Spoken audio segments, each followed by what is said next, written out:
ભલા શુક્રવારના દિવસની આગલી સંધ્યા એટલે ગુરુવારની રાત્રે એક માણસને આખી રાત ઊંઘ ના આવી. એ ત્યાં આગળ કેદખાનામાં હતો. એ ગુનેગાર હતો. એ પણ ગઈકાલે આપણે જોયું તે પ્રમાણે પરમ દિવસ, ગઈકાલ તો હું નહોતો, પરમ દિવસ આપણે જોયું તે પ્રમાણે જે બે ચોર હતા, જે એ ચોર ત્યાં આગળ ટંગાતા હતા, એની સાથે સાથે એક બીજો માણસ તે કેદખાનામાં હતો અને બીજા દિવસે એને પણ એક સજા ફરમાવવામાં આવનાર હતી અને એનું નામ બારાબાસ. ગુરુવારની રાત્રે એ આખી રાત પાછા ઘસવા લાગ્યો. જે માણસને બીજા દિવસે મૃત્યુની સજા ફરમાવવામાં આવે એની દશા તો બહુ વિચિત્ર હોય છે. પાકિસ્તાનની અંદર ઝુલ્ફિકાર અલી ભુટ્ટો, એમને ફાંસીની સજા ફરમાવવામાં આવી હતી ને એ પહેલાંના કેટલાક દિવસો વિશે છાપાઓમાં એ સમાચાર હતા અને મારા ધર્મપત્ની વાંચતા હતા અને એમણે લાંબા સમય સુધી ખોરાક લીધો નહોતો. ઝુલ્ફિકાર અલી ભુટ્ટોને ફાંસીની સજા ફરમાવવામાં આવનાર હતી. એના કારણે એ બહુ દુઃખના સમયો કહી શકાય અને એવો જ સમય તે બારાબાસને માટેનો પણ હતો અને બારાબાસને બીજા દિવસે ફાંસીની સજા ફરમાવવામાં આવનાર હતી અને આખી રાતે ઊંઘી શક્યો નહીં. પણ સવારમાં મળસ કે લગભગ 4 કે 5 વાગે એને થોડુંક ઝોકું આવી ગયું અને એ વખતે તે થોડોક ઊંઘી ગયો અને હજુ તો એની આંખો મીચાય એ પહેલાં ત્યાં આગળ દરવાજા આગળ કોઈકને આ પ્રકારનો અવાજ કર્યો. એના દરવાજા આગળ ખટખટાવ્યો અને સફાળો બારાબાસ જાગી ગયો અને બારાબાસના મનમાં કે આ શું છે, કદાચ જલ્લાદો લેવાને માટે મને આવ્યા હશે. અને દરવાજો ખોલ્યો અને ત્યાં એક લશ્કરનો એક અધિપતિ હતો, આગેવાન હતો અને એણે બારાબાસને કહ્યું કે બારાબાસ, બારાબાસ તો મુક્ત બન્યો છે. અને બારાબાસે, એની આંખોમાં આંસુ હતા અને બારાબાસે કહ્યું કે હું કેવી રીતે મુક્ત બનું? હવે તો મારે ફાંસીની સજા ભોગવવાની છે અને આ મારો છેલ્લો સમય છે અને મારા માટે બીજો કોઈ વિકલ્પ નથી. સાહેબ, તમે મારી મશ્કરી શા માટે કરો છો? અને પેલો જે અધિકારી હતો એને કહ્યું કે બારાબાસ, બારાબાસ તને મુક્ત જાહેર કરવામાં આવ્યો છે. અને બારાબાસે કહ્યું કે કેવી રીતે બની શકે? અને પેલા જે અધિકારી હતા એમણે બારાબાસને પ્રમાણે કહ્યું કે તારી જગ્યાએ બીજી એક વ્યક્તિને વધસ્તંભ ઉપર મારી નાખવાનો નિર્ણય ટોળાએ લીધો છે અને તને મુક્ત કરવામાં આવ્યો છે. અને લોકોના ટોળાએ એ પ્રમાણે કહ્યું કે જ્યારે પિલાતે, આપણા હાકીમે જ્યારે હુકમ કર્યો કે હું તમારે માટે કોને છોડી દઉં, આ પર્વની અંદર એક વ્યક્તિને છોડી મૂકવાનો એક નિયમ હતો અને પિલાતે જ્યારે એ પ્રમાણે કહ્યું કે હું તમારે માટે કોને છોડી દઉં, અને લોકોએ નક્કી કર્યું કે અમારે માટે બારાબાસને છોડી દો. અને પિલાતે કહ્યું કે ઈસુના સંબંધી હું શું કરું? અને લોકોના ટોળાએ એ પ્રમાણે કહ્યું કે બારાબાસને છોડી દો. અને ઈસુને વધસ્તંભે ચડાવો. એ છે ભલા શુક્રવારની વાર્તા.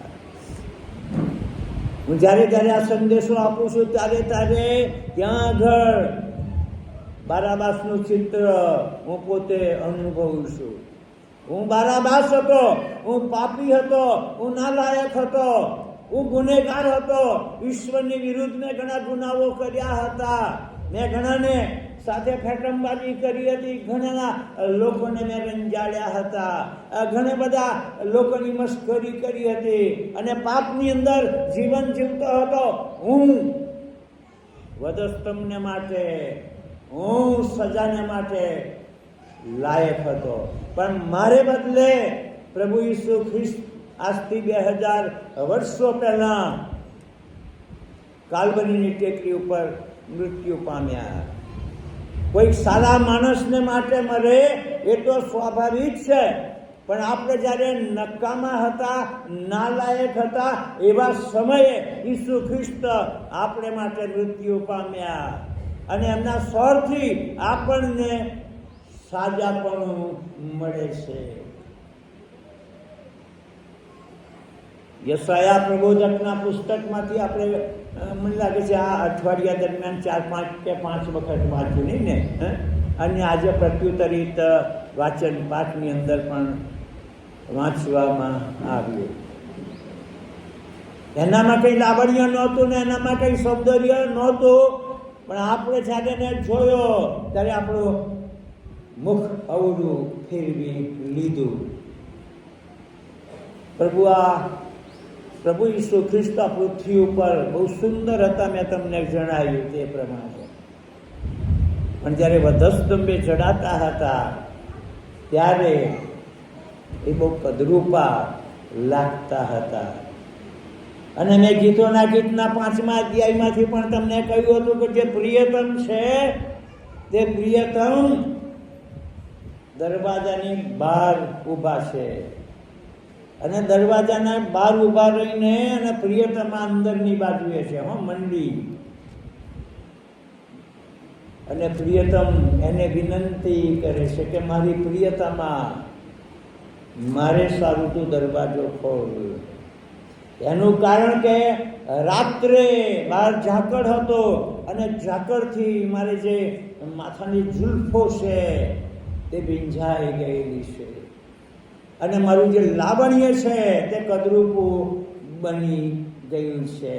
અને કન્યા એ પ્રમાણે કહે છે કે હું કેવી રીતે દરવાજો ખોલું, હું તો હવે આરામ કરું છું, મેં મારા કપડાં બદલી નાખ્યા છે, મારા પગ ધોઈ નાખ્યા છે, હવે હું એને કેમના મહેલા કરું.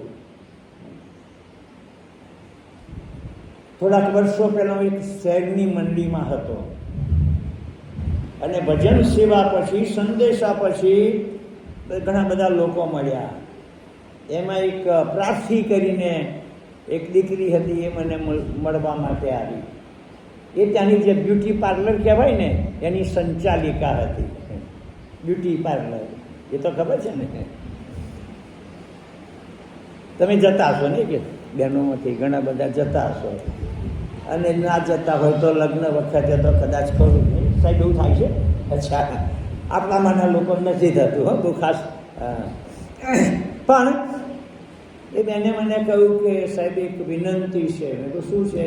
તમે અમારા બ્યુટી પાર્લરની મુલાકાત માટે આવશો?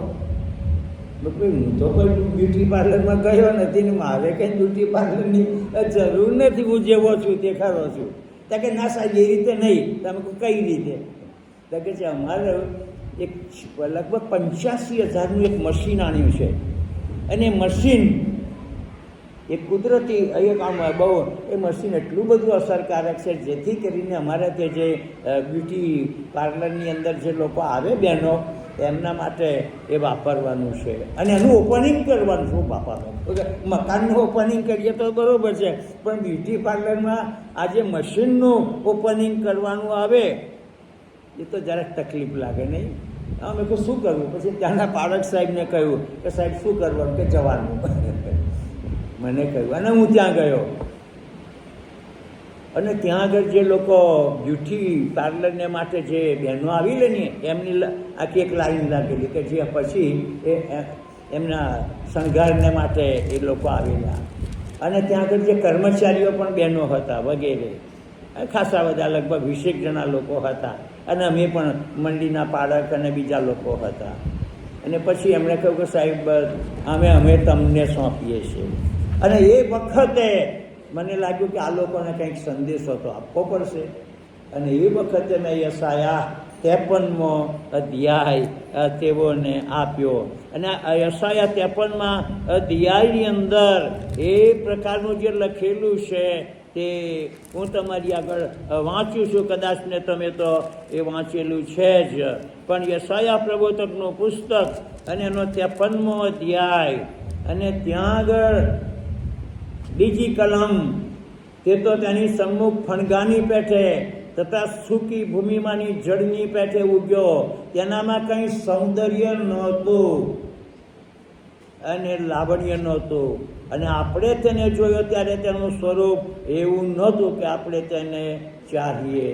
અને મેં તેની બહેનોને અને એના જે કર્મચારી એમને અને તેના ડાયરેક્ટરને વાત કરી કે તમે આ બ્યુટી પાર્લરમાં આવ્યા છો, તમે અમે થોડાક વખત પછી સુંદર થઈને જશો અને તમને કદાચ કોઈ નહીં પણ ઓળખે. એવું પણ બને નહીં કે બ્યુટી પાર્લરમાં જાય એ પહેલાં આપણે જે બહેનોને જોઈએ છે અને પછી જોઈએ છે એમાં ફેર છે. હો કે એ તો ખરું ને.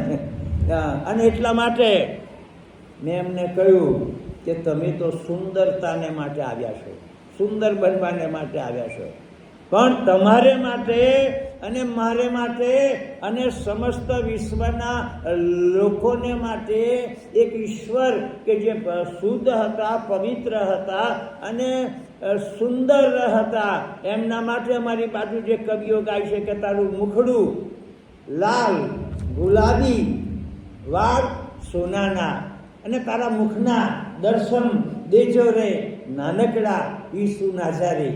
એવા ગીતો અમારી બાજુ ગાય છે. અને એ પ્રભુ અત્યારે સુંદર નહોતા. અને યશાયા પ્રબોધક એના વિશે જે લખે છે એનામાં કંઈ સૌંદર્ય નહોતું ને લાવણ્ય પણ નહોતું. આપણે તેને જોયો ત્યારે તેનું સ્વરૂપ એવું નહોતું કે આપણે તેને ચાહીએ. અને મેં બહેનોની સાથે વાત કરી કે બહેનો તમે સુંદર તો આમ તો છો જ, એ શરૂઆતથી જ તમે સુંદર છો. અને તમને જ્યારે બનાવવામાં આવી ત્યારે આદમ તો નાચવા લાગ્યો અને એણે તો ગીત ગાઈ નાખ્યું કે આ મારા હાડકામાંનું હાડકું અને મારા માંસમાંનું માંસ છે અને નારી કહેવાશે. પછી એના જુદા જુદા નામ તે પાડવામાં આવ્યા. પણ હું જે કહેવા માંગુ છું કે પ્રભુ એની સુંદરતા આપે છે. અને ત્યાર પછી મેં એક આમંત્રણ આપ્યું ને મોટા ભાગની બહેનોએ એ બ્યુટી પાર્લરમાં પ્રભુ ઈસુ ખ્રિસ્તનો સ્વીકાર કર્યો.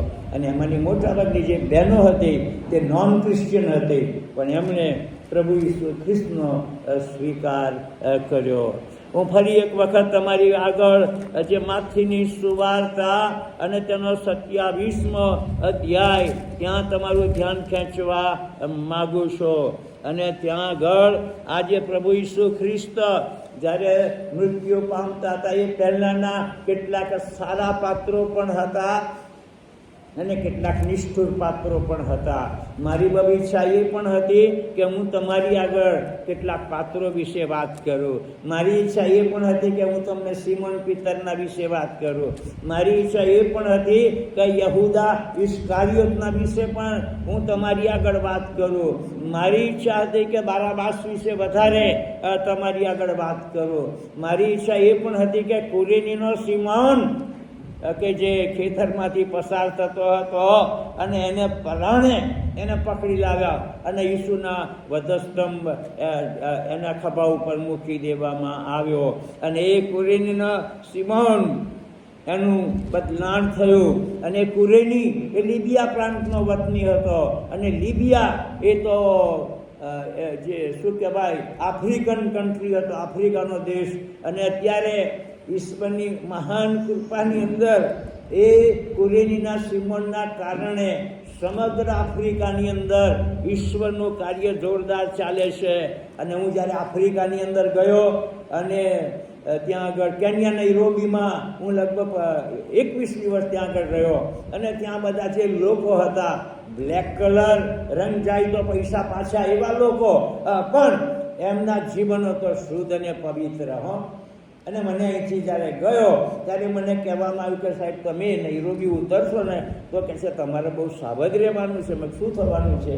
તો કે સાહેબ ત્યાંના લોકો તો બહુ ખતરનાક છે કે છે, ચપ્પુ મારી દે તમને કે એવી છે. એટલે હું ગભરાતો ગયો ને નૈરોબી ઉતર્યો ત્યારે તો મારે જે હૃદય તો ડબલ થઈ ગયો.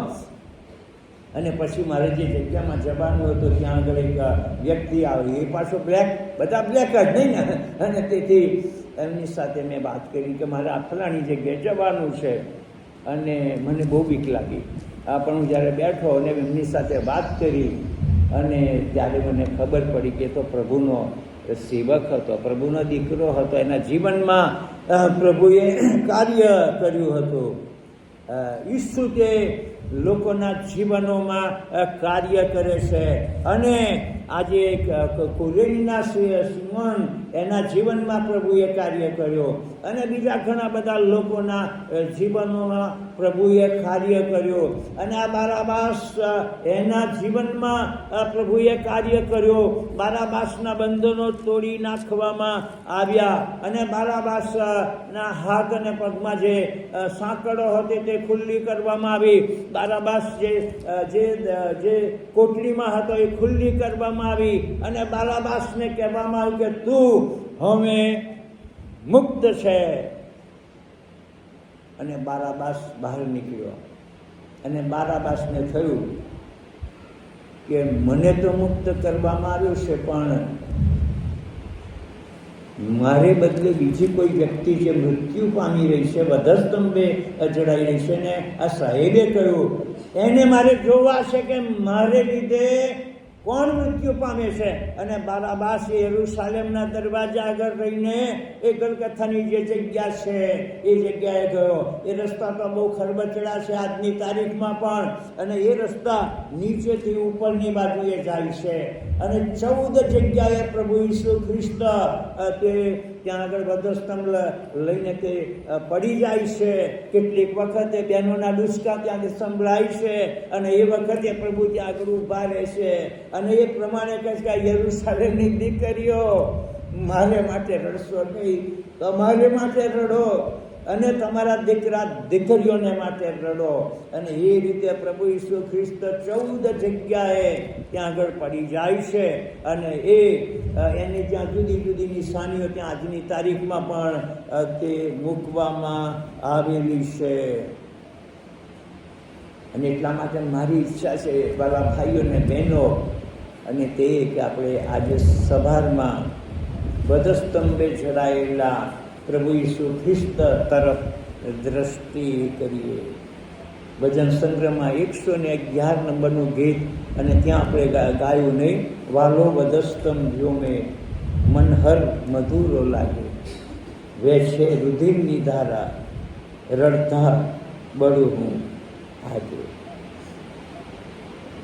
અમેરિકામાં ત્યાંના જે પ્રેસિડેન્ટ, પ્રમુખ એક વખતના, એ હફસી હતા અને ત્યાં પ્રમુખ બન્યા. અમેરિકન લોકો, માના ઘણા બધા વિરોધી લોકો, એ અબ્રાહમ લિંકન એ પ્રમુખ બન્યા, એ સાંખી શક્યા નહીં. અને એટલા માટે એક વખતે જ્યારે અબ્રાહમ લિંકન જ્યારે એક થિયેટરમાં બેઠા હતા તે વખતે એમને ગોળી મારીને મારી નાખવામાં આવ્યા. એ જગ્યા આગળ હું ગયો અને અબ્રાહમ લિંકનની આખી જે સરઘસ ચાલતું હતું એ જગ્યાઓને જોઈ ત્યાં આગળ. અને એની બાજુમાં આપણી ફિલાડેલ્ફિયાની ગુજરાતી મંડળી છે એની પણ મેં મુલાકાત કરી. પણ ત્યાં આગળ અબ્રાહમ આજે લિંકનના સંદર્ભમાં જ્યારે એની જે બોડી છે, એનું શરીર છે, તે એક જગ્યાએથી બીજી જગ્યામાં લઈ જવામાં આવ્યું ત્યારે અમેરિકાના જે આફ્રિકન લોકો, અમેરિકામાં ઘણા આફ્રિકન લોકો છે, એટલે વ્હાઈટ છે અને બ્લેક પણ છે. અને એ લોકો એમના બાળકોને લઈને, માતાઓ એમના બાળકોને ખભા ઉપર લઈને આબ્રાહમ લિંકનને એ જે રેલવેમાંથી એ પસાર થતા હતા અને દરેક સ્ટેશન આગળ એ ગાડી તે થોભાવવામાં આવતી હતી. અને એમાં એક બાઈએ પ્રમાણે કહ્યું એના દીકરાને, દીકરા આપણા જે તારણહાર આબ્રાહમ લિંકન એને તો દૂરથી જોઈ લે, એમણે આપણને મુક્તિ આપી છે, આપણે ગુલામો હતા અને એમાંથી આબ્રાહમ લિંકને આપણને મુક્તિ આપી છે. અને 111 નંબરનું ગીત આપણે જ્યારે ગાઈએ છીએ ત્યારે એ જ બાબત આપણને છે કે એ વાલો વધસ્તમ વ્યોમે મનહર મધુરો લાગે, વેચે રુધિરની ધારા રડતા બળું હું આગે.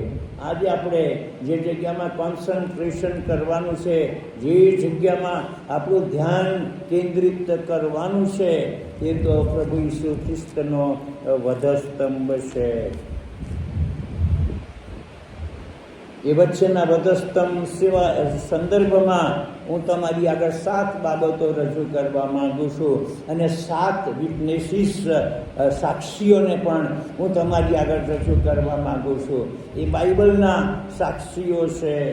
એમાં પહેલાં તો ઈસુ ખ્રિસ્ત પોતે સાક્ષી હતા. એમણે લોકોને એ પ્રમાણે કહ્યું, તમારામાંનો કોણ મને અપરાધી ઠરાવી શકે એમ છે?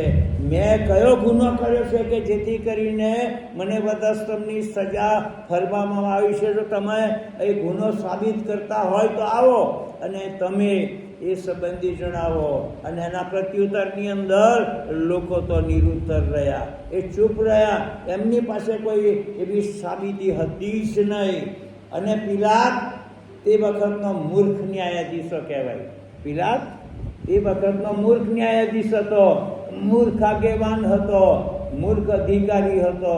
અને આપણા દેશની અંદર પણ એવા મૂર્ખાઓ તો છે જો ખોટા નિર્ણયો જે અધિકારી લે છે એ પછી રાજકીય આગેવાન હોય કે ધાર્મિક આગેવાન હોય, પણ એ ઈશ્વરની દ્રષ્ટિની અંદર મૂર્ખ છે. પિલાતે એવો મૂર્ખ નિર્ણય લીધો અને પ્રભુ ઈસુ ખ્રિસ્તને એમણે વધસ્તંભ જડવાનો માટેનો હુકમ કર્યો. એના હૃદયની અંદર તો એ હતું કે આ માણસ નિર્દોષ છે. અને એણે લોકોને પાછું કહ્યું કે મને તો આનામાં કોઈ ગુનો દેખાતો નથી, પણ તમે કહો, તમારી રીતે નક્કી કરો. કોઈ ન્યાયાધીશ આવું કહેતો હોય? ન્યાયાધીશ કદી કોઈ કે ભાઈ તમે નક્કી કહો, મન તો ગૂંચવાડો લાગે છે, એવું કદી ના. એને એવો જો ન્યાયાધીશ હોય તો તે કેવો ન્યાયાધીશ કહેવાય? મૂર્ખો ન્યાયાધીશ, બરોબર ને? અને પિલાત એવો ન્યાયાધીશ. અને પિલાત જ્યારે નિર્ણય કરતો હતો ત્યારે પિલાતની સ્ત્રીનો એક પ્રેમ પત્ર આવ્યો. પિલાત જ્યારે ન્યાય કરતો હતો એ વખતે પિલાતની પત્નીનો એક ચિઠ્ઠી આવી, સમાચાર આવ્યા. અને પિલાતની સ્ત્રી શું કહે છે? માથીની સુવાર્તા 27મો અધ્યાય અને 19મી કલમમાં શું લખ્યું છે ત્યાં આગળ? અને ન્યાય શાસન પર તે જ્યારે બેઠો હતો ત્યારે તેની સ્ત્રી, એટલે પિલાતની સ્ત્રીએ તેને કહેવડાવી મોકલ્યું કે તે ન્યાયીને તું કંઈ કરતો ના. પિલાતની પત્નીએ પિલાત ઉપર આ સમાચાર, તે ન્યાયીને તું કંઈ પણ કરતો નહીં, કારણ કે આ જે મને સ્વપ્નમાં તેને લીધે ઘણું દુઃખ થયું છે. પિલાતની પત્ની, પિલાતે એની પત્નીનું પણ નામ આવ્યું. અને ઘણી બધી બહેનો લાંબા વર્ષોથી પ્રાર્થના કરે છે. ઘણા બધા પુરુષોને આ ટેવ છે.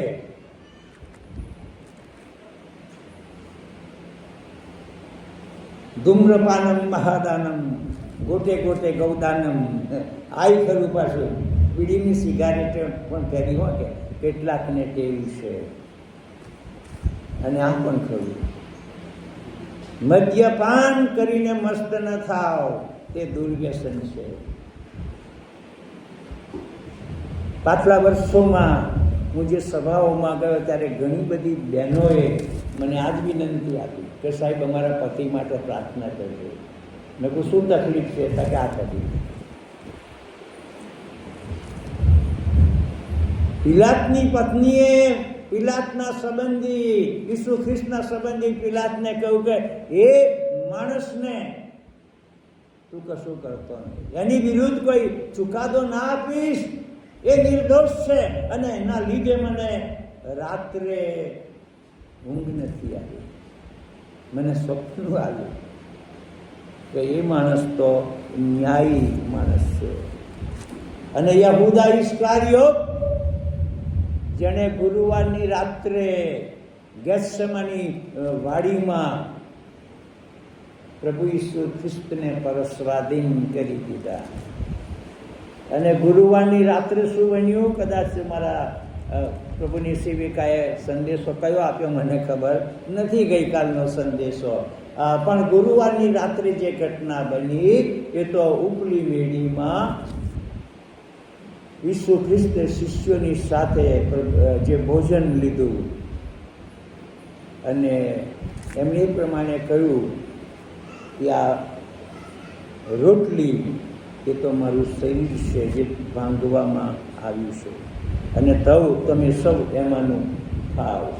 અને એ જ રીતે એમણે પ્યાલો લીધો અને શિષ્યોને આપીને કહ્યું કે તમે સૌ એમાંનું પીવો, કારણ કે એ મારા રક્તમાંનો નવો કરાર છે. અને બધા એ પ્રમાણે કર્યું. એમાં યહૂદા ઇસ્કારિયોત પણ હતો. અને યહૂદા ઇસ્કારિયોત ત્યાંથી અંધકારમાં ચાલ્યો ગયો અને ગેત્સેમાની વાડીમાં એમણે પેલામની સાથે જે કરાર કર્યો હતો કે હું જેને ચુંબન કરું તેને તમે પકડી લેજો, અને એ જ ઈસુ છે. અને તે ટોળાની સાથે આવ્યો, એણે આગેવાની લીધી અને ઈસુને અને એમના શિષ્યો જ્યાં હતા ત્યાં તે આવ્યો અને ઈસુને તેને ચુંબન કર્યું અને ઈસુને પરસ્વાધીન કર્યા. સોદા તરીકે 30 રૂપિયા હો, પણ ચાંદીના, એટલે ભારે કિંમત તો ખરી. એમાં પ્રભુ ઈસુ ખ્રિસ્તનો સોદો કરી નાખવામાં આવ્યો. પણ પછી યહૂદા ઇસ્કારિયોતે શું કહ્યું? જ્યારે પ્રભુ ઈસુ ખ્રિસ્ત વધસ્તંભે જડાયા, મૃત્યુ પામ્યા, ત્યારે એને ભારે દુઃખ થયું. અને પછી એણે જાહેર કર્યું કે નિરપરાધી લોહી પરસ્વાધીન કરવાને લીધે મેં પાપ કર્યું છે. એણે પાપની કબૂલાત તો કરી, પણ પાપની કબૂલાત કર્યા પછી વધસ્તંભ આગળ જવાને બદલે એણે શું કર્યું? બીજો રસ્તો લીધો અને ખેતરમાં એ ગયો અને ત્યાં આગળ એણે આપઘાત કર્યો. અને આજની તારીખમાં એ કબર છે, અરે એ જે જગ્યા છે, ખેતર છે, જેને જુડાસ ફિલ યહૂદાનું ખેતર કહેવામાં આવે છે. જમણી બાજુનો ચોર જ્યારે એ મરતો હતો તે વખતે એને જે પ્રતિકરણ થયું, જેના વિશે મેં સંદેશો આપ્યો, અને તે ડાબી બાજુના ચોરને પ્રમાણે કહે છે કે આપણે તો વાજબી રીતે શિક્ષા ભોગવીએ છીએ, પણ એણે કંઈ પણ ખોટું કર્યું નથી.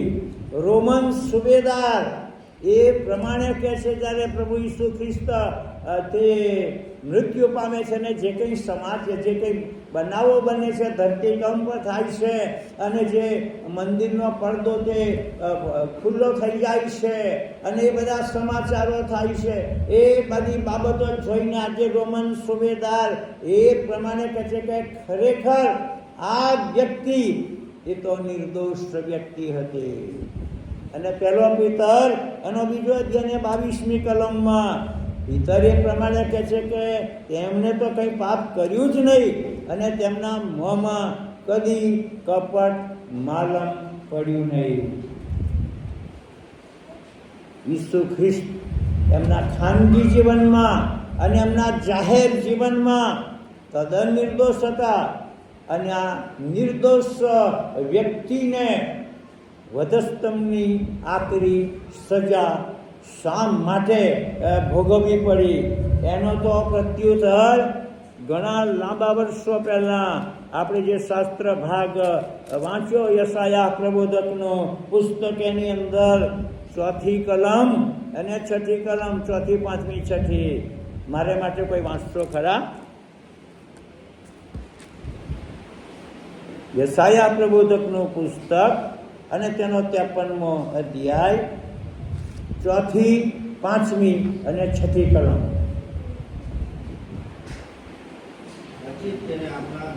જોરથી ઊભા થાવ, જોરથી વાંચો.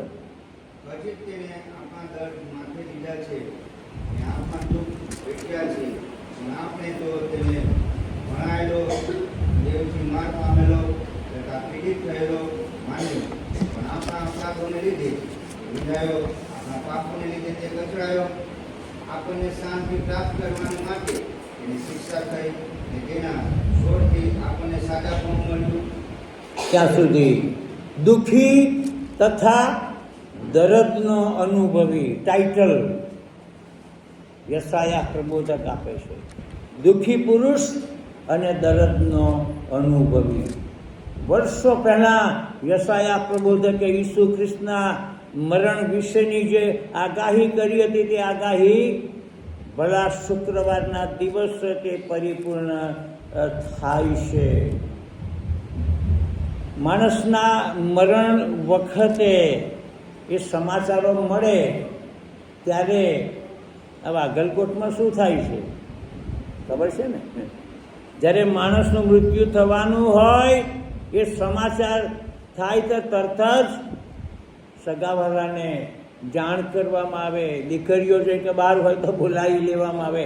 દીકરાઓની ઉપર સમાચાર મોકલવામાં આવે અને બધા લોકો તે ભેગા મળે. અને પેલી વ્યક્તિ જે મૃત્યુ પામવાની હોય એને પછી જુદી જુદી રીતે એને દિલાસો આપવામાં આવે. પપ્પા, તમારે શું ખાવું છે? પપ્પા, તમે બોલો તો ખરા. મમ્મી, તમે નહીં બોલો. વાર્તાલાપ. મમ્મી, તમને પાણી આપીએ. મમ્મી, તમારે કશું ખાવું છે? મમ્મી, તમારે કશું કહેવું છે? મરણના જે સમાચારો આવે ત્યારે આવું થાય. મળતી વખતે માણસના સંબંધી એની જે કાળજી લેવામાં આવે છે તે આ પ્રકારની કાળજી, બરાબર ને? એ પછી વાગલકોટ હોય કે વાલિયા હોય કે નડિયાદ હોય કે પછી અમેરિકાના કોઈ જગ્યા, બધી જગ્યાએ મરણના પ્રસંગો તે સાચવી લેવામાં આવે છે. ઈસુની જે છેલ્લી અવસ્થામાં કોઈ ત્યાં હાજર નહોતું. ઈસુના મરણની છેલ્લી અવસ્થામાં ત્યાં આગળ કોઈ હાજર નહોતો. મરિયમ એ દૂર ત્યાં આગળ દુષ્કા ખાતી હતી. મરિયમ બિચારી શું કરે? એની સાથે બીજી બહેનો પણ હતી, પણ એ લોકો કરે શું? અને એમનો દીકરો તો ત્યાં વધસ્તંભે ચડાતો હતો. અને યોહાન અને બીજા શિષ્યો તો જતા રહેલા.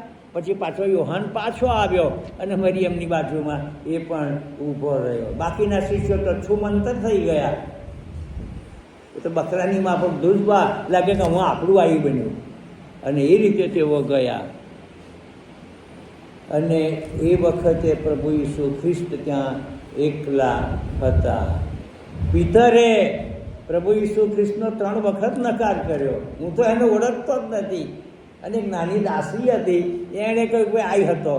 હું ભાઈ નથી ઓળખતો એને, હું એનું નામે નથી જાણતો, મેં એને જોયા નથી.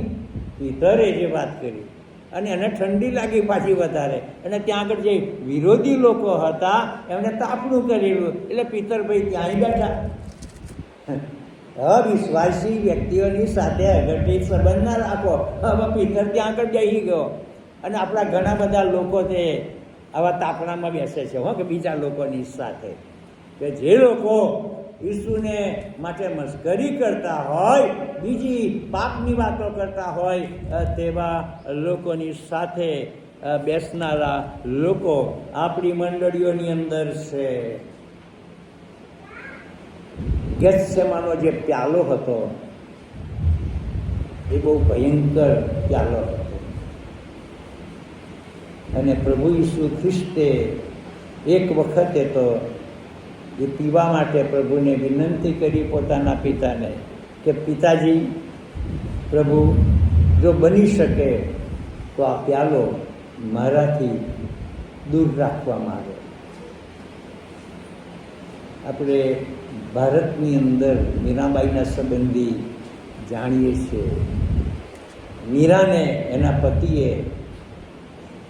ઝેરનો પ્યાલો આપ્યો અને મીરાને ખબર હતી, પણ આપણે સાહિત્યમાં વાંચીએ છીએ કે અમૃત જાણી મીરા પી ગયા. કારણ કે મીરાને ખબર હતી કે એના જે મદદ કરતા તો ઈશ્વર છે, અને મીરાએ એ પ્યાલો પીધો. અને આથેન્સની કારાવાસની અંદર એક બીજી પણ વ્યક્તિ હતી, અને એણે પણ જે પોઈઝન જ્યારે આપવામાં આવ્યું એણે ગટગટાવી દીધી. ઈસુ ખ્રિસ્ત ગેથસેમાની વાડીમાં જ્યારે ત્યાં વધસ્તંભ આગળ હતા તે વખતે એમણે પ્રભુને વિનંતી કરી કે બાપ, જો બની શકે તો આ પ્યાલો મારાથી દૂર રાખવામાં આવે. એવું કહેવામાં આવે છે કે ગેથસેમાનો જે પ્યાલો હતો એ પ્યાલાની અંદર પાપ ભરેલા હતા, અને સમસ્ત વિશ્વના જે લોકો એમણે જે પાપ અને ગુનાને અપરાધો કરેલા હતા એ બધા ગેથસેમાના પ્યાલાની અંદર હતા. અને એના માટે પ્રભુના એક સેવક જયાનંદ ચૌહાણ સાહેબ એના વિશે બહુ સરસ બાબત જણાવે છે. અને તે એ કે કોઈ માણસને રક્તપિત્ત થયું હોય ને, કોઈ માણસને રક્તપિત્ત થયું હોય અને એના હાથ અને પગમાંથી પરવું નીકળતું હોય, રક્તપિત્ત જેને હોય એના હાથ અને પગમાંથી પરવું નીકળે, બહુ ભયંકર દર્દ કહી શકાય. અને એ રક્તપિત્ત ને પછી કોઈ પ્યાલામાં એકઠું કરવામાં આવે, અને એક જ માણસનું રક્તપિત્ત નહીં પણ સમસ્ત વિશ્વના આવા રક્તપિત્તિયા બધાને ભેગા કરવામાં આવે, અને એમનું જે રક્તપિત્ત એક પ્યાલામાં મૂકવામાં આવે, અને પછી કોઈકને કહેવામાં આવતા પી જાઓ. કોણ પીવા માટે તૈયાર છે? અને ગેથસેમાનો જે પ્યાલો હતો તે આ પ્રકારનો પ્યાલો હતો, અને એ પ્યાલામાંથી પ્રભુ ઈસુ ખ્રિસ્તને પીવાનું હતું. અને એ પ્યાલો છેવટે તે ગટગટાવી ગયા, અને તમારે માટે ને મારે માટે એમને આ બલિદાન આપ્યું. વધસ્તંભની જે સજા છે તે આખરી સજા હતી, સામાન્ય સજા નહીં. એમાં ગુલામોને, બંધખોર લોકોને 2 કે 3 દિવસ માટે થાંભલા ઉપર, વધસ્તંભ ઉપર લટકતા રહેવાનું હતું. નસો તે ગરમ થતી હતી અને તાવથી શરીર ભાંગી જતું હતું. બેસુમાર તરસ લાગતી હતી. માખી અને મચ્છરોનો બણબણાટ ત્યાં આગળ હતો, અને એવી જગ્યા આગળ પ્રભુ ઈસુ ખ્રિસ્ત વધસ્તંભે જડાયા હતા. પ્રભુ ઈસુ ખ્રિસ્તને જે ફટકા મારવામાં આવ્યા હતા એમાં 13 ફટકા આ બાજુએ, 13 ફટકા આ બાજુએ, અને વચ્ચેની બાજુ જે કહેવાય ને, શું એને કહે છે, કમર, ત્યાં પણ 13 ફટકા મારવામાં આવ્યા હતા. અને યશાયા પ્રબોધક એ પ્રમાણે કહે છે કે તેના સ્વરથી જે એને ફટકા મારવામાં આવ્યા એના કારણે તે તમને સાજાપણું આપે છે. મોટા ભાગના જે દર્દો છે કમરના, એ બહેનોના દર્દો છે.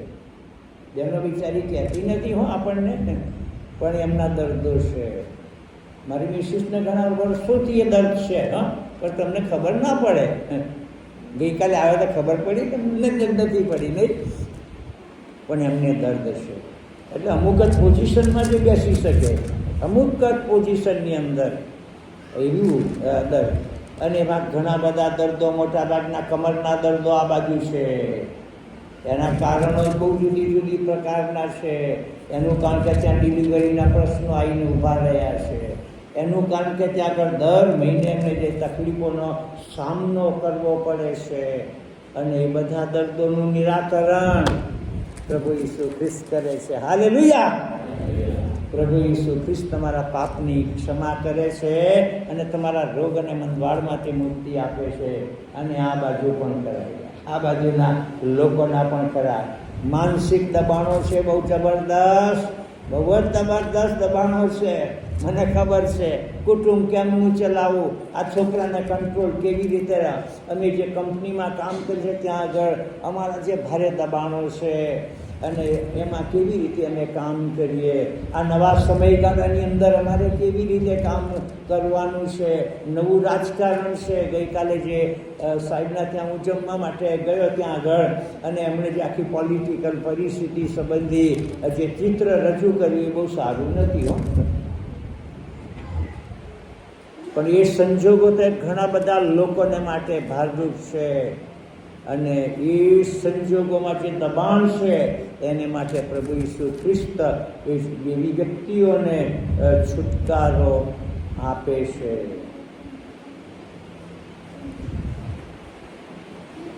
બીજી ઘણી બધી બાબતો જોઈ શકાય છે. વધસ્તમ દુઃખનો માર્ગ છે. ને કહ્યું તેમ 14 સ્થળે થોભવું પડ્યું. જમીન પર વધસ્તમ મૂકવામાં આવ્યો. હથોડા વડે લોખંડના 5 જેટલા ઇંચવાળા જે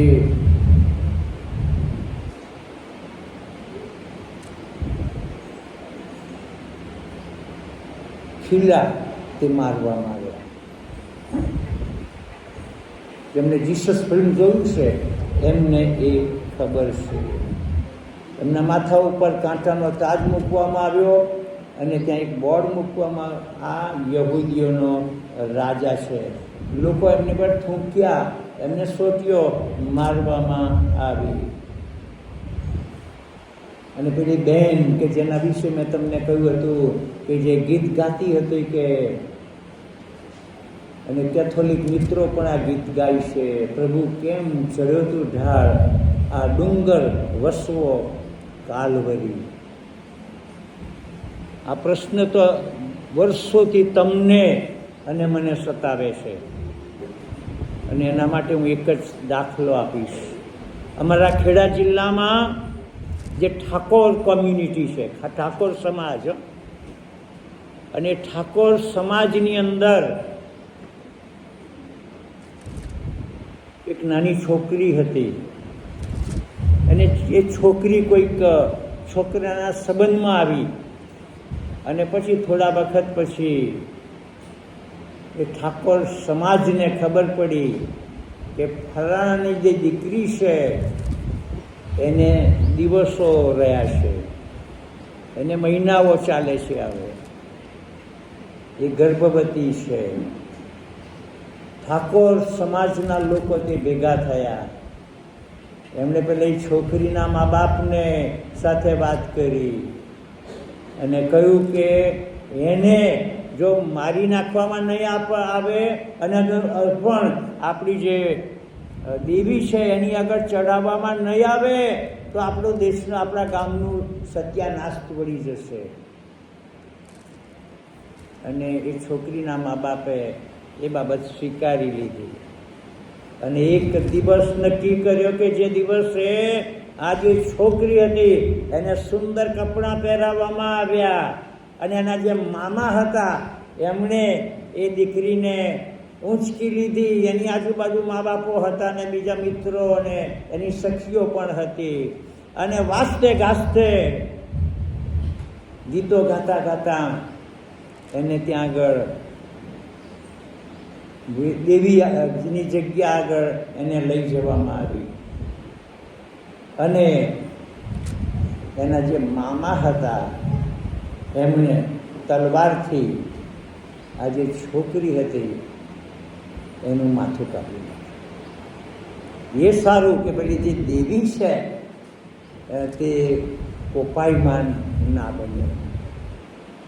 હવે ઠાકોર કોમ્યુનિટીના જો લોકો પાપને સાંખી શકતા ના હોય તો વિશ્વના જે ઈશ્વર જે પવિત્ર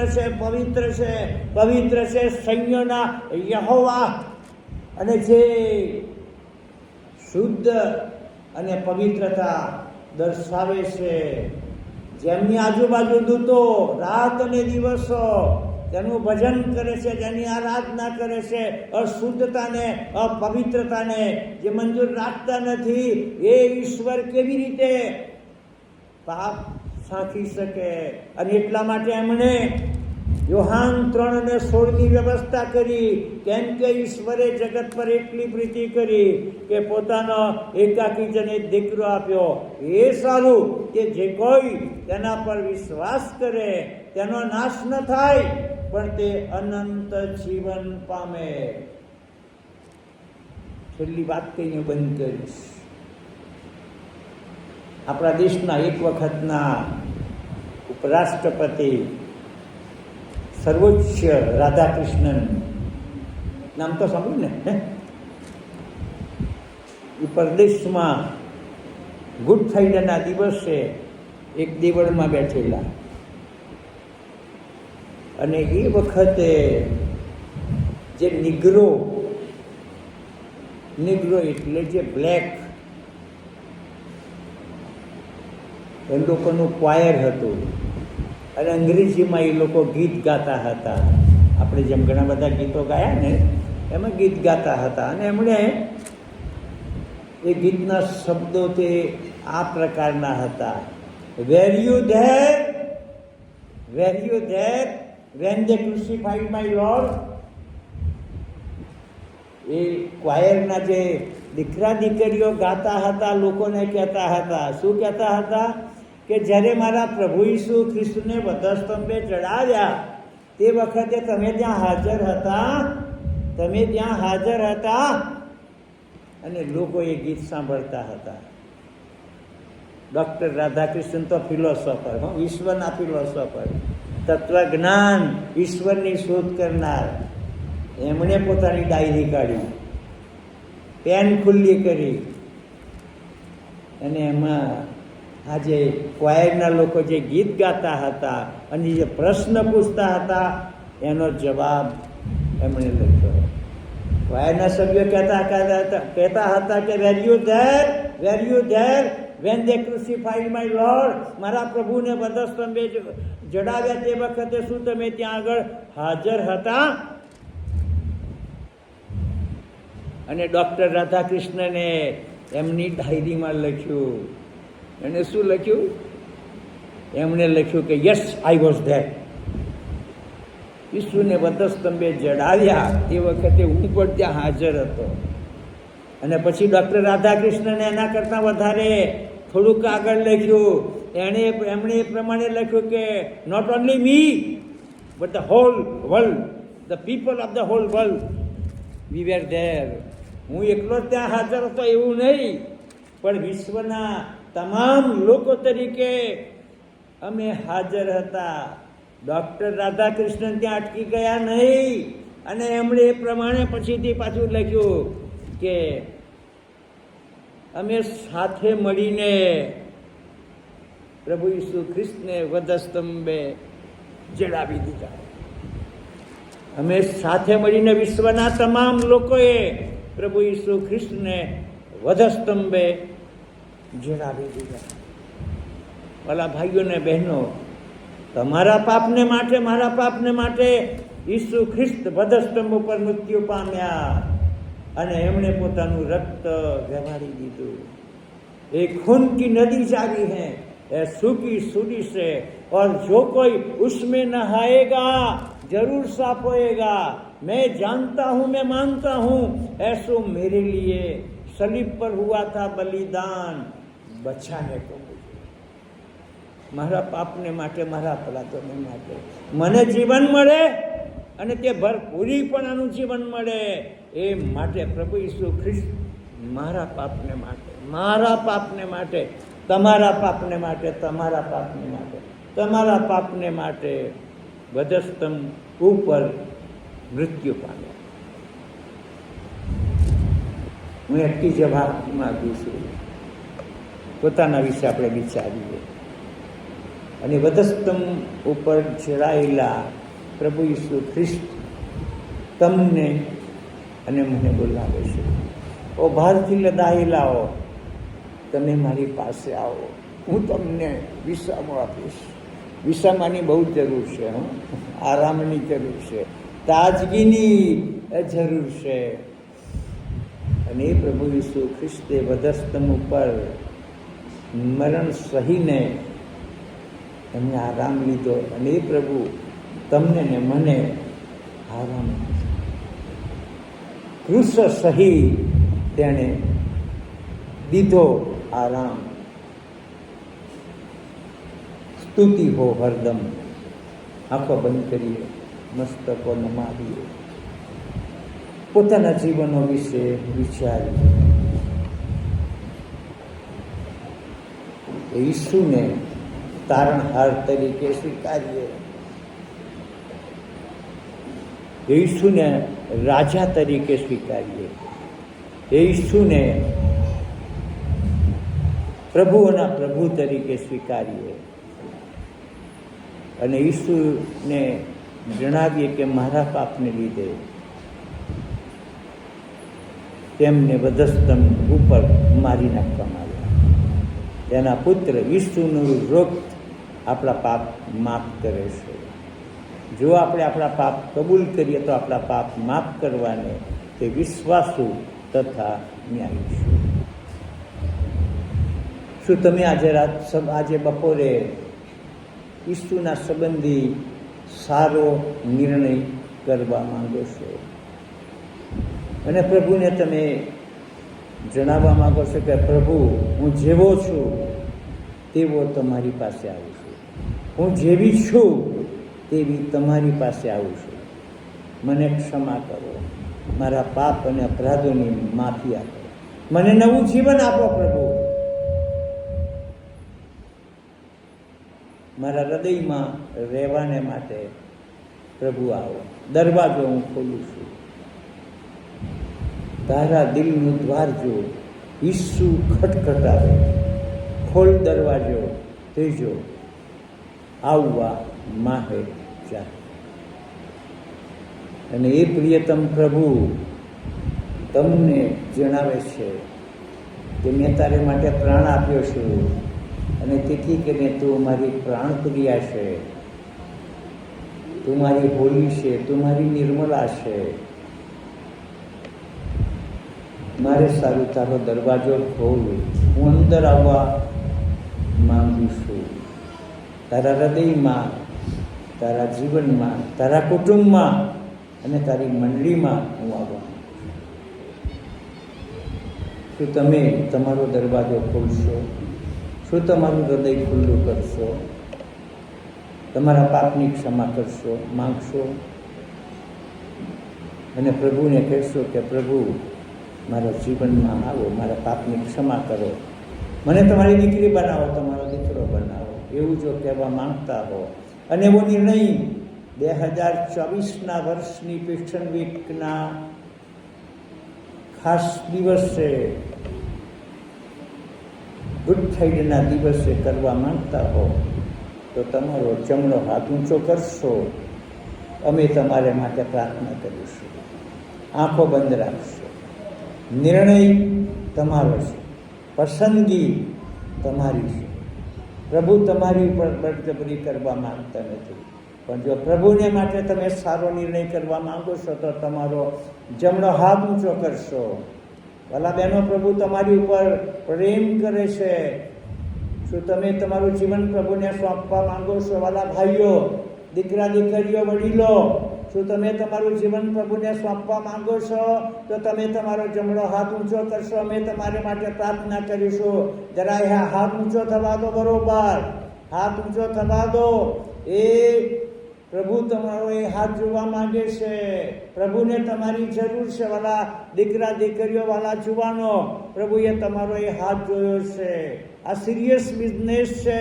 બહુ જ ગંભીર આ સમય છે અને પ્રભુ તમને ચાહે છે. અને આજે સવારમાં, આજે બપોરના સમયે તમે જેઓએ પોતાના હાથ ઊંચા કર્યા છે, શાંતિથી તમે તમારા વિશે નિર્ણય કરો અને તમે કહો કે પ્રભુ, હું પાપી છું. તમે મારી પાછળ કદાચ આ પ્રાર્થના કરો, હે ઈશ્વર પિતા, પાછળ બોલો, હે ઈશ્વર પિતા, તમારો આભાર માનું છું આજના વચનને માટે. પ્રભુ, હું કબૂલ કરું છું મારા પાપને લીધે, મારા અપરાધોને લીધે તમે વધસ્તંભે ચડાયા અને શાપિત દુઃખ સહન કર્યું, મરણ પામ્યા. હે ઈસુ, હું તમારી પાસે આવું છું. મારું હૃદય હું ખુલ્લું કરું છું. હે પ્રભુ, અંદર આવો, મારા પાપ માફ કરો, મને નવું જીવન આપો, મને તમારો દીકરો કે દીકરી બનાવો.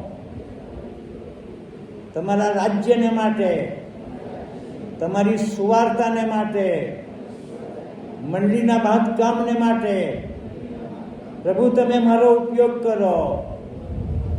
નાશમાં જતા આત્માઓને માટે પ્રભુ તમે મને વાપરો.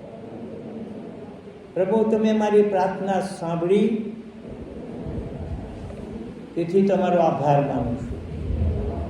અને આનંદ સાથે, એક નવા નિર્ણયની સાથે તમારા દીકરા બનીને, તમારી દીકરી બનીને હું આ જગ્યાએથી જવા માંગુ છું. મારી મદદ કરજો. આંખો બંધ રાખીએ, પ્રાર્થના કરીએ. એક જ ટેક ગાઈશું, સહારા મુझको चाहिए, સહારા દે મુझे खुदा. સાથે મળીને ગીત ગાઈશું, એક જ ટેક. સહારા મુझको चाहिए, सहारा दे मुझे खुदा, सहारा मुझको चाहिए, सहारा दे मुझे खुदा. मुझे